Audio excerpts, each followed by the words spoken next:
Bismillahirrahmanirrahim. Assalamualaikum warahmatullahi wabarakatuh. Perkenalkan, nama saya Abdul Hafidz Zain dari Prodi Ekonomi Syariah, Fakultas Ekonomi dan Bisnis Islam. Baik, yang saya takdimi pengasuh Pondok Pesantren Zainul Hasan Ginggung, beliau Kiai Haji Hasan Mutawakil Allah SHMM. Dan tak lupa juga yang saya hormati Bapak Asosiat Dr. Abdul Aziz Wahab BAMAG sebagai Kepala Rektor Universitas Islam Zainul Hasan Ginggung. Dan tak lupa juga kepada beliau Bapak Haji Nurul Jadid MPD sebagai dosen pengampu mata kuliah Pancasila. Semoga beliau selalu diberikan kesehatan, panjang umur, dan dilancarkan rezekinya serta dipermudahkan segala urusannya. Amin amin ya rabbal alamin. Langsung saja, dalam video ini saya akan menyampaikan tugas persentase pertama kali saya mengenai Pancasila sebagai sistem filsafat, dasar negara, dan ideologi bangsa serta pandangan hidup bangsa negara Indonesia. Pancasila adalah sistem filsafat karena merupakan hasil perenungan mendalam yang mengandung nilai-nilai luhur bangsa. Juga menjadi dasar negara yang berarti menjadi pijakan hukum tertinggi dasar negara. Pancasila juga menjadi ideologi bangsa yang mana Pancasila dapat memandu kehidupan bernegara dan juga kehidupan bermasyarakat. Serta Pancasila menjadi pandangan hidup yang memberikan pedoman etika dan moral bagi seluruh masyarakat Indonesia.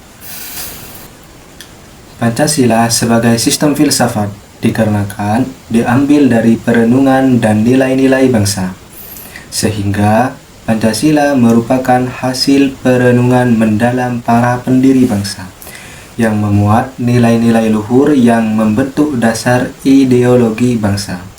Bukan cuma itu, Pancasila juga menjadi sistem yang utuh bagi negara yang mana Pancasila berperan sebagai sistem filsafat yang memiliki kesatuan yang tidak dapat dipisah-pisahkan.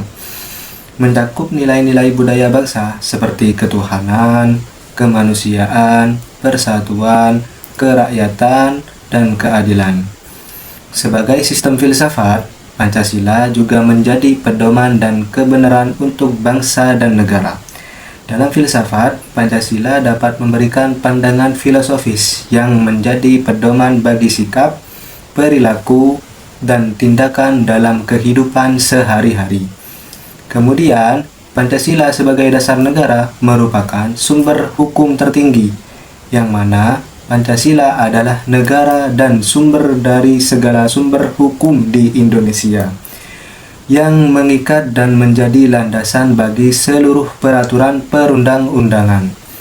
Sebagai dasar negara, Pancasila juga berperan menjadi pijakan konstitusi, yang mana sebagai dasar negara, Pancasila menjadi pijakan utama dalam penyusunan konstitusi dalam sistem pemerintahan negara.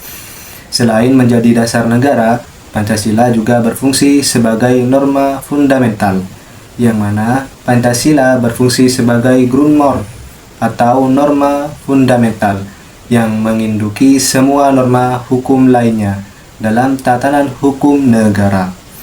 Selanjutnya, Pancasila sebagai ideologi bangsa yang mana Pancasila dapat berperan sebagai pedoman bernegara. Pancasila menjadi ideologi negara yang berfungsi sebagai pedoman dalam kehidupan bermasyarakat, berbangsa, dan bernegara. Bukan sekedar itu, Pancasila juga menjadi pemersatu bangsa, yang mana Pancasila adalah ideologi pemersatu bangsa yang berakar dari budaya dan nilai-nilai luhur bangsa Indonesia, seperti kebersamaan, kesetaraan, dan perjuangan.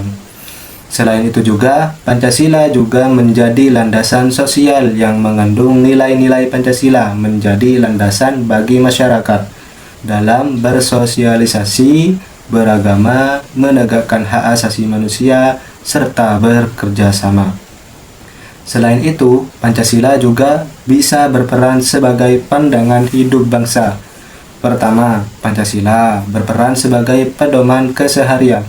Sebagai pandangan hidup, Pancasila menjadi pedoman hidup yang digunakan dalam setiap aspek kehidupan, mencakup sikap dan tindakan individu. Selain menjadi pandangan hidup, Pancasila juga mempunyai nilai moral dan etika sebagaimana Pancasila mengandung nilai-nilai moral, etika, dan sosial yang memberikan arah dalam membentuk perilaku individu dan masyarakat.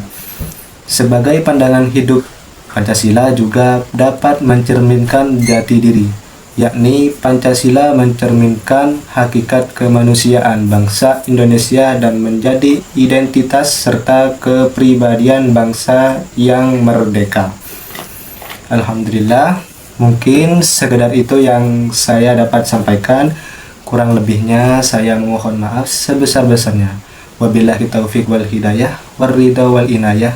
Assalamualaikum warahmatullahi wabarakatuh. Alhamdulillah.